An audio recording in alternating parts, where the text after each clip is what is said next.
عبداللہ رضی اللہ تعالیٰ عنہ سے روایت ہے، نبی صلی اللہ علیہ وسلم کی نماز کے بارے میں دریافت کیا تو آپ نے فرمایا کہ آپ نماز ظہر دوپہر میں پڑھتے تھے، اور جب عصر پڑھتے تو سورج صاف اور روشن ہوتا، مغرب کی نماز واجب ہوتے ہی ادا فرماتے، اور عشاء میں اگر لوگ جلدی جمع ہو جاتے تو جلدی پڑھ لیتے، اور اگر آنے والوں کی تعداد کم ہوتی تو دیر کرتے، اور صبح کی نماز منہ اندھیرے میں پڑھا کرتے تھے۔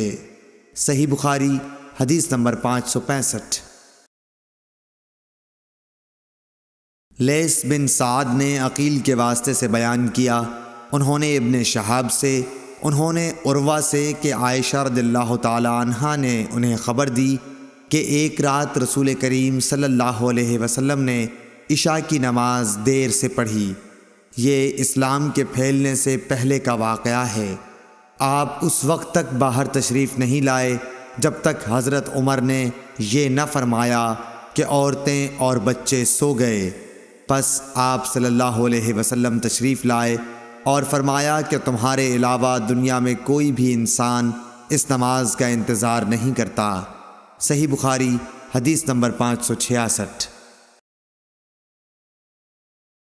ابو بردہ نے حضرت ابو موسیٰ اشعری رضی اللہ تعالی عنہ سے روایت کیا ہے، آپ نے فرمایا کہ میں نے اپنے ان ساتھیوں کے ساتھ جو کشتی میں میرے ساتھ حبشہ سے آئے تھے بقیع بطحان میں قیام کیا۔ اس وقت نبی صلی اللہ علیہ وسلم مدینہ میں تشریف رکھتے تھے۔ ہم میں سے کوئی نہ کوئی عشاء کی نماز میں روزانہ باری مقرر کر کے نبی کریم صلی اللہ علیہ وسلم کی خدمت میں حاضر ہوا کرتا تھا۔ اتفاق سے میں اور میرے ایک ساتھی ایک مرتبہ آپ کی خدمت میں حاضر ہوئے۔ آپ اپنے کسی کام میں مشغول تھے، کسی ملی معاملے میں آپ اور حضرت ابو بکر صدیق رضی اللہ تعالی عنہ گفتگو فرما رہے تھے، جس کی وجہ سے نماز میں دیر ہو گئی اور تقریباً آدھی رات گزر گئی۔ پھر نبی کریم صلی اللہ علیہ وسلم تشریف لائے اور نماز پڑھائی۔ نماز پوری کر چکے تو حاضرین سے فرمایا کہ اپنی اپنی جگہ پر وقار کے ساتھ بیٹھے رہو اور ایک خوشخبری سنو، تمہارے سوا دنیا میں کوئی بھی ایسا آدمی نہیں جو اس وقت نماز پڑھتا ہو، یا آپ نے یہ فرمایا کہ تمہارے سوا اس وقت کسی امت نے بھی نماز نہیں پڑھی تھی۔ یہ یقین نہیں کہ آپ نے ان دو جملوں میں سے کون سا جملہ کہا تھا۔ پھر راوی نے کہا کہ ابو موسیٰ رضی اللہ تعالی عنہ نے فرمایا، پس ہم نبی کریم صلی اللہ علیہ وسلم سے یہ سن کر بہت ہی خوش ہو کر لوٹے۔ صحیح بخاری حدیث نمبر 567۔ ابو برزہ اسلمی رضی اللہ تعالی عنہ سے روایت ہے کہ رسول اللہ صلی اللہ علیہ وسلم عشاء سے پہلے سونے اور اس کے بعد بات چیت کرنے کو ناپسند فرماتے تھے۔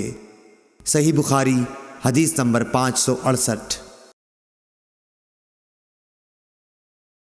ابن شہاب نے عروہ سے خبر دی کہ حضرت عائشہ رضی اللہ تعالی عنہا نے بتلایا کہ رسول اللہ صلی اللہ علیہ وسلم نے ایک دفعہ عشاء کی نماز میں دیر فرمائی، یہاں تک کہ عمر رضی اللہ تعالی عنہ نے پکارا، نماز، عورتیں اور بچے سب سو گئے۔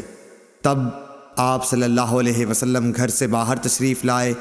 آپ نے فرمایا کہ روئے زمین پر تمہارے علاوہ اور کوئی اس نماز کا انتظار نہیں کرتا۔ راوی نے کہا، اس وقت یہ نماز باجماعت مدینے کے سوا اور کہیں نہیں پڑھی جاتی تھی۔ صحابہ اس نماز کو شام کی سرخی کے غائب ہونے کے بعد رات کے پہلے تہائی حصے تک کسی وقت بھی پڑھتے تھے۔ صحیح بخاری حدیث نمبر 569۔